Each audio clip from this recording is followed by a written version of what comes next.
कोई भी अच्छा काम करेगा तो उसको लाभ मिलेगा। भारतीय जनता पार्टी ने राम मंदिर के लिए अपने घोषणा पत्र में रखा और लड़ाइयां लड़ी, और उसका लाभ बीजेपी जब 2 सीट हुआ करती थी, जब बीजेपी का कोई वजूद नहीं था, आज भारतीय जनता पार्टी का परचम लहरा रहा है। यह राम मंदिर और राम की देन है। आने वाले समय में भी इसका लाभ भाजपा को मिलेगा, ये बिल्कुल तय है।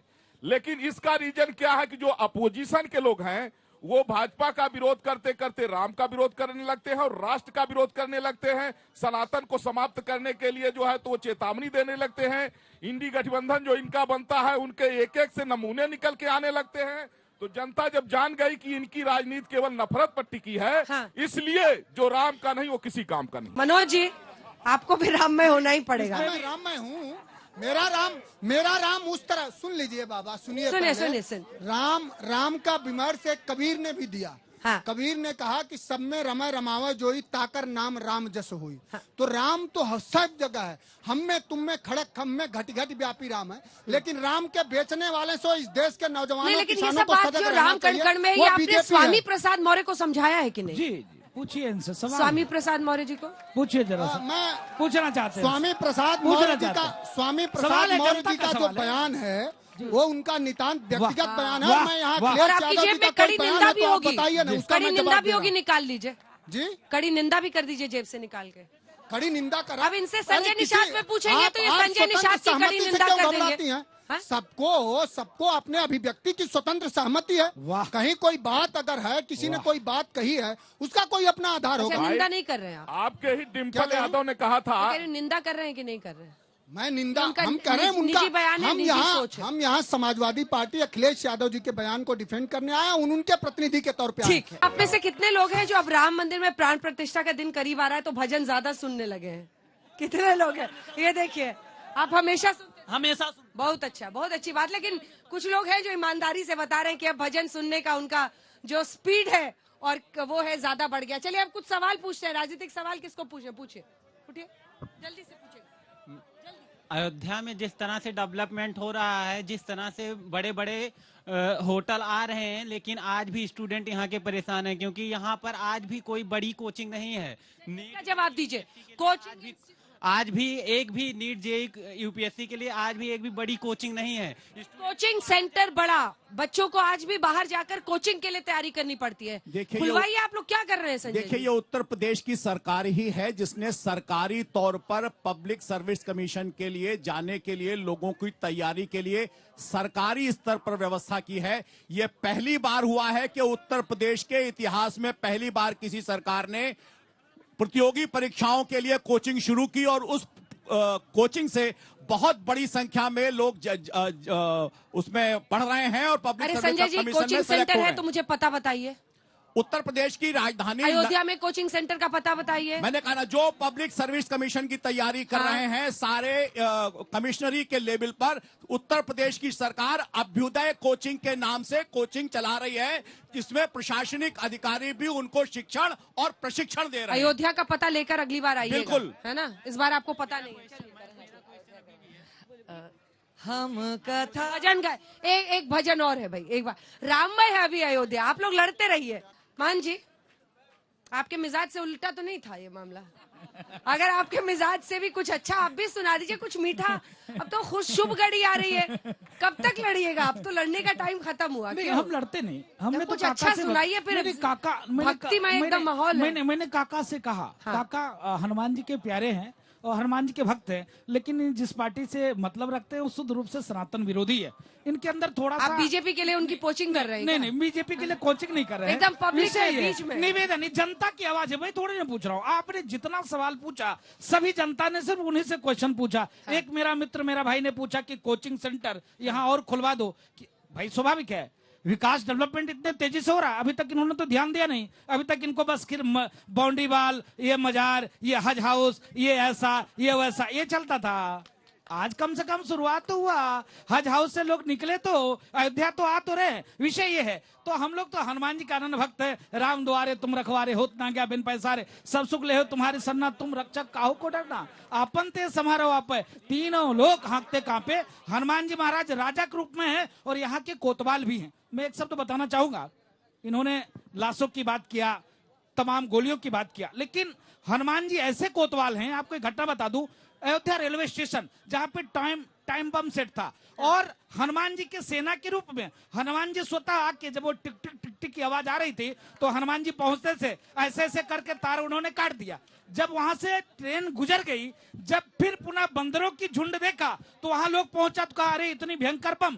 तो आप देखिए राम जन्मभूमि पर इन्होंने उस आतंकवादियों को छोड़ दिया। काका ने यहाँ जो आतंकवादी पकड़े गए थे सहयोगी में, उस आतंकवादी तो मर गए, लेकिन कुछ आतंकवादी को काका ने छोड़ दिया। वो सारे के सारे 17 ग्रेनेड फेंके थे। विषय ये है कि अयोध्या बदल चुकी है। अब मैं निवेदन करता हूँ काका से, खूब आइए रामधुन के साथ, जय जय सिया राम के साथ। हम जो अभी इस शुभ घड़ी पर आप क्या बोलेंगे? हरे कृष्णा। तो मैं बहुत खुश हूँ, इतने लोग संत लोग इकट्ठा हुए हैं यहाँ पर, और मैं इस्कॉन मंदिर से आया हूँ। तो ये शुभ घड़ी आनंद लेने के लिए है, तर्क वितर्क के लिए नहीं है। तर्क वितर्क का कोई अंत नहीं है, जितने तर्क करेंगे आप फंस जाएंगे। और जब धर्म का विकास होता है तभी अर्थ आता है। देखिए यहाँ पे इतने धर्म की नगरी बस रही है, चारों ओर इतना डेवलपमेंट हो रहा है। बिना धर्म के अर्थ नहीं मिल सकता है। अगर बिना धर्म के अर्थ मिलता है तो वो व्यक्ति का विनाश बनता है। इसलिए मैं बहुत बहुत धन्यवाद करता हूं बीजेपी गवर्नमेंट को, और आज की जो गवर्नमेंट इतनी अच्छी कार्य कर रही है।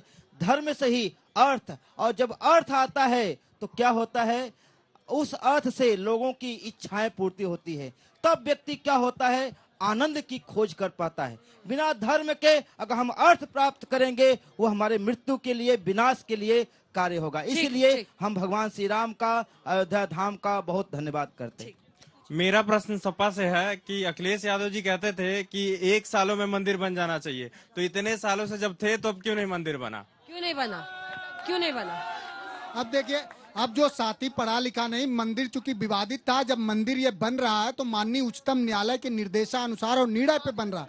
जब सपा की सरकार थी साथी तो निर्णय नहीं आया था। और एक बात अब बाबा के बात का जवाब है, बाबा ने बहुत चौपाई, लेकिन ठीक से इन्होंने रामायण भी नहीं पढ़ा। रामायण में एक चौपाई और है बाबा कि सचिव वैद्य गुरु 3 जो प्रिय बोल भयास, राज धर्म धन 3 कह हुई हैं बेगीनाश। आप भय के मारे सच नहीं बोल रहे। मैं जानता हूं, आप जानते हैं कि आपको भी बीजेपी निकाल देगी। अभी यहीं के किसान इसी सरयू में खड़े थे कि उनके जमीन का जो लैंड एक्विजिशन एक्ट के तहत जो मुआवजा मिलना चाहिए नहीं मिला।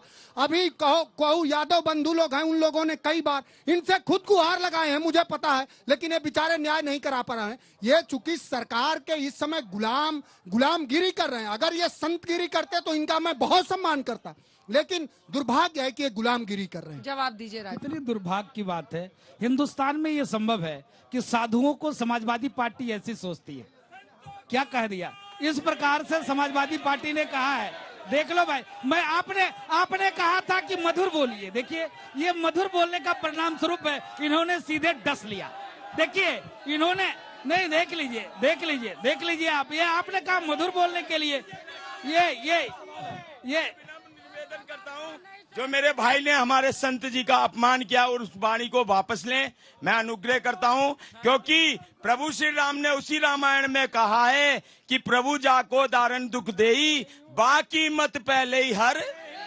तो भैयाओं की मति का हरण हो चुका है। दूसरी बात अंजना जी, थोड़ा सा आपसे मैं निवेदन करना चाहूंगा, ठीक है?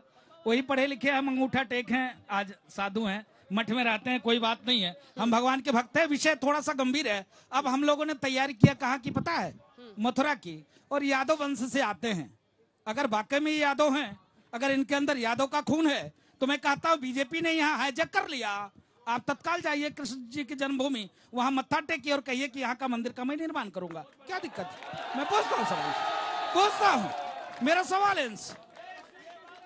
मैंने एक बात पहले भी कही और फिर कह रहा हूं कि बाबा सब पढ़ ले रहे, संविधान नहीं पढ़े।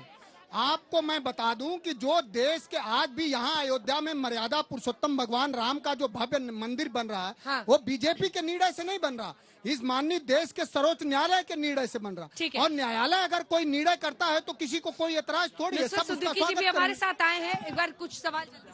मैं एमपी मिश्रा हूँ, फार्मा कंपनी में काम करता हूँ मैम। मेरा अयोध्या में, हाँ अयोध्या में आया हूँ। मेरा समाजवादी पार्टी से क्वेश्चन ये है कि आप लोग ये बोलते हैं कि मंदिर की जगह कंपनी बना दी जाए और कुछ अलग अलग चीजें, अस्पताल बना दिया जाए। आपने कभी क्या क्वेश्चन किया कि मस्जिद की जगह क्या होना चाहिए? कभी क्वेश्चन आया? मनोज जी सबके फेवरेट है, लेकिन मनोज जी मैं ये भी इसकी एक वजह मानती हूँ कि शायद आप तमाम ऑपोजिशन को रिप्रेजेंट कर रहे हैं, तो सब सवाल आपके लिए जा रहे हैं, लेकिन इसके लिए भी हिम्मत चाहिए होता है, वरना ऐसे बड़े प्रवक्ता जो टीवी पे चमकने आते हैं जनता का सामना करने के लिए तैयार नहीं होते हैं। इससे बहुत अच्छी बात है मनोज जी की कम से कम आप यहाँ पर आए हैं और आप सबके सवालों का सामना कर रहे हैं। जी जय श्री राम।